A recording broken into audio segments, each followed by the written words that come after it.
Educando, apoio cultural. Império da Pizza, a primeira pizzaria com borda vulcânica da cidade. São mais de 60 sabores feitos no forno a lenha.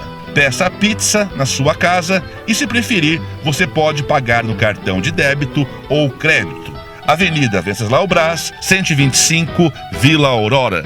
Telefone 3373-2341. Salão Bela Lume, corte masculino e feminino. Escova progressiva, alongamento de cílios, unha de fibra de vidro, maquiagem e penteados para noivas e debutantes. Além de massagem, depilação e limpeza de pele. Tudo com os melhores produtos e equipamentos de última geração. Rua Coronel Afonso, 471, Centro. Telefone 3537-9098.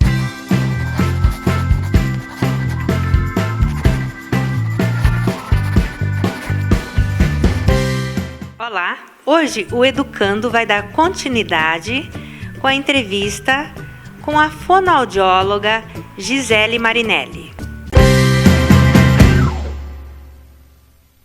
Os professores, às vezes, eles ficam na dúvida se a criança tem mesmo trocas na fala ou confundem muito com regionalismo. Se o papai fala, por exemplo, praneta, pranta, a criança vai falar. Sim. Eu tinha muita dificuldade no município que eu trabalhei com os ponhá e os ponhei. Uhum. Então, por mais que eu trabalhasse, olha, meu lindo, não é ponhar, é colocar, pôr. Uhum. A criança na casa, a mãe continuava falando ponhar e ponhei. Como fazer, né? Como trabalhar com essas crianças com o regionalismo? O regionalismo é uma situação que a gente percebe, observa muito, né? Então, alguns pais falam dessa maneira e a criança, ela tem um modelo adulto. Então, assim, tudo que o adulto falar, todas as trocas, às vezes, que o adulto tem, a criança vai ter também. Então, muitas crianças superam isso na escola, porque a professora acaba ensinando e, né, colocando ali na hora que ele está escrevendo, ensinando, e a criança mesmo percebe, mesmo às vezes os pais tendo essas trocas, eles conseguem superar.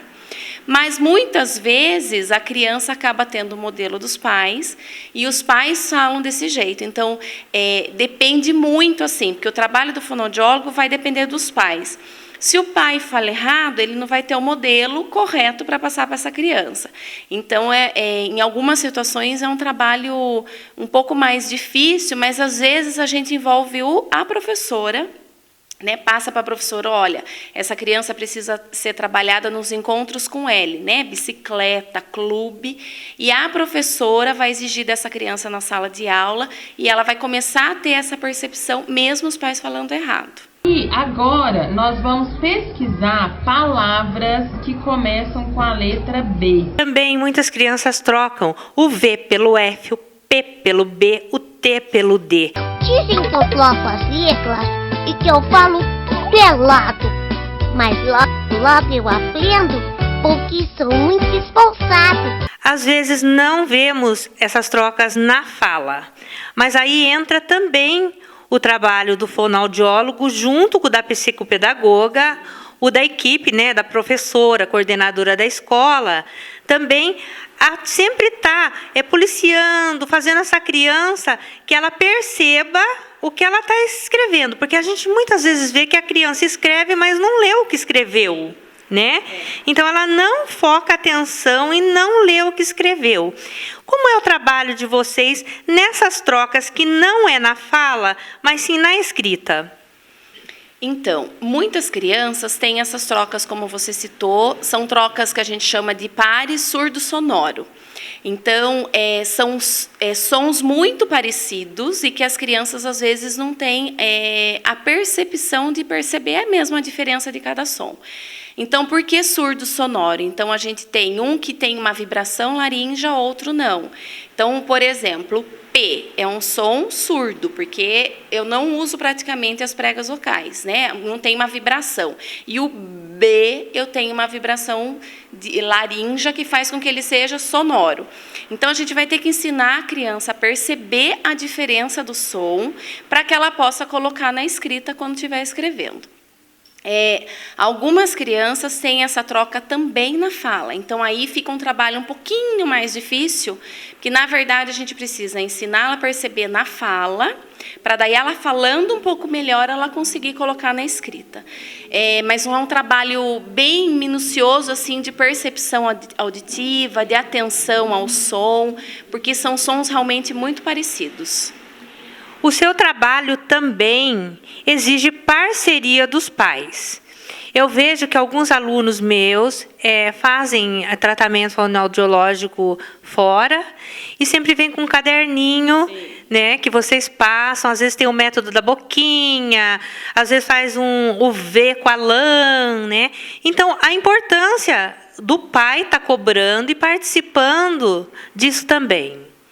Então, eu falo muito isso para os pais. O meu trabalho é muito pequeno perto do trabalho que eles têm, do trabalho e da importância, né? Então, o que eu explico? A criança vem passar, né, com o fonoaudiólogo, ou mesmo com outros profissionais, uma vez por semana, às vezes um período de meia hora, 45 minutos, dependendo do lugar que ela faz o tratamento, e todo o resto, os pais, né, em casa vão ter que dar esse suporte. Então, assim, vamos pegar o exemplo de uma criança que não fala, por exemplo, o som do V. Vamos pegar o seu exemplo aí. Então, a vida inteira ela falou aquele som errado. Aí ela vai comigo, eu passo para ela como é aquele som, o que ela tem que fazer, o movimento, né, oral que ela tem que fazer. Só que todo o outro tempo ela está na casa. Então, se não tiver o treino, o suporte dos pais, né, todas as pessoas da família envolvida, o cérebro não vai automatizar esse som, porque é um som novo para o cérebro daquela criança. Então, o treino é essencial para o sucesso da terapia. E isso a gente vê também em todas as outras áreas. Então, vamos supor, chupeta e mamadeira. Eu oriento para a retirada, mas quem está com a criança, quem vai estar dando suporte para a criança é a família. Porque senão o meu tratamento eu não tenho sucesso, né? Então, eu sempre brinco com os pais que o fonoaudiólogo, infelizmente, não tem varinha de condão. A gente ajuda, mas né, os pais, a família, a escola, todas as pessoas que estão envolvidas com essa criança são muito importantes no processo de desenvolvimento. Gisele, como um professor pode perceber que o aluninho dele tem, às vezes, uma baixa audição, né, uma certa perda auditiva? Às vezes não é tão significativa, mas tem. O que ele pode perceber nisso para fazer o encaminhamento, essa queixa para a direção da escola? Algumas crianças que têm um rebaixamento auditivo, às vezes, têm algumas trocas na fala, o que não é, né, não é uma regra, mas pode acontecer. E são crianças, às vezes, desatentas, que perguntam para a professora, né, pedem para repetir com mais frequência o que a professora fala. São crianças que, às vezes, falam muito alto. Então, são alguns indícios que a professora pode estar percebendo, né? E aí conversar com a equipe da escola para fazer o encaminhamento. Os pais têm que estar bem atentos ao desenvolvimento da criança, né? Então, assim, com 1 ano, como eu falei, a criança já fala algumas palavrinhas. Com 1 ano e meio, né, 18 meses, já tem algumas palavras e já está iniciando o uso de frases, assim, frases pequenas. Nenê quer, dá para mim, é meu, algo assim. Com 2 anos, a criança já tem um repertório bem grande de palavras. Então, assim, o que a gente sempre orienta, se com 1 ano e meio, quase 2, a criança ainda não fala nada, ou fala só papai, mamãe, dá, já pode procurar um profissional para receber as orientações, porque o desenvolvimento da criança depende muito dos pais, né? Então, vai ser feita uma avaliação e os pais receber orientação. Por exemplo, a criança com 3 anos ainda tem troca nos R's, né? Todos os R's. Barata, barco, branco, preto. Então, são trocas esperadas para a idade, né? Então, tá dentro do desenvolvimento da criança. Mas, se com 3 anos ela fala ainda muito errado, algumas pessoas não conseguem compreender o que aquela criança fala, precisa de um tratamento mesmo. Gisele, agradeço muito a sua presença no Educando. Foi muito gratificante e eu acho que auxiliou muito os professores, os pais e os telespectadores. Muito obrigada. Eu que agradeço, foi muito bom participar, né? E acho que a gente pode ajudar sempre no desenvolvimento de uma criança, tendo uma equipe e todos os profissionais envolvidos com essa criança. E por hoje é só. Até mais.